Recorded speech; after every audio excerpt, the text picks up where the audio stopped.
Alam mo ba kung bakit walang babaeng perfect sa mundo? Kasi lahat ng pagpipilian mo may kaakibat na reality.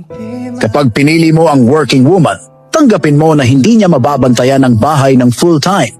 Kapag housewife naman ang partner mo, tanggapin mo na hindi siya kikita ng pera. Kung ang type mo ay submissive, expect mo na siya ay aasa lang sa'yo. Pero kung matapang at brave woman naman ang pinili mo, kasama niya ng pagiging strong-willed at opinionated at hindi magpapatalo. Kung kagandahan naman ang hinabol mo, tanggapin mo na mabubutas ang bulsa mo diyan dahil magastos ang beauty maintenance. At kung great woman naman ang pinili mo, asahan mo na may tibay, tapang at minsan pagiging firm at bibihira lang maglambing yan. Kaya kung iisipin mo, wala talagang babae na makukuha mo ng buo ang lahat ng nasa checklist mo.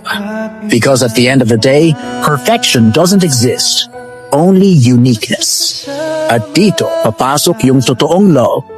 Hindi yung hinahanap mo kung ano ang kulang sa kanya, kundi yung marunong kang magpasalamat sa kung ano ang meron siya. Dahil ang relasyon, hindi pinubuo ng ideal standards, kundi ng acceptance at commitment na kahit may mga flaws siya, siya pa rin yung pipiliin mo sa araw-araw. Kaya tandaan mo ito, ang tunay na halaga ng babae ay hindi sa pagiging perfect, kundi sa pagiging authentic. And that's the real beauty.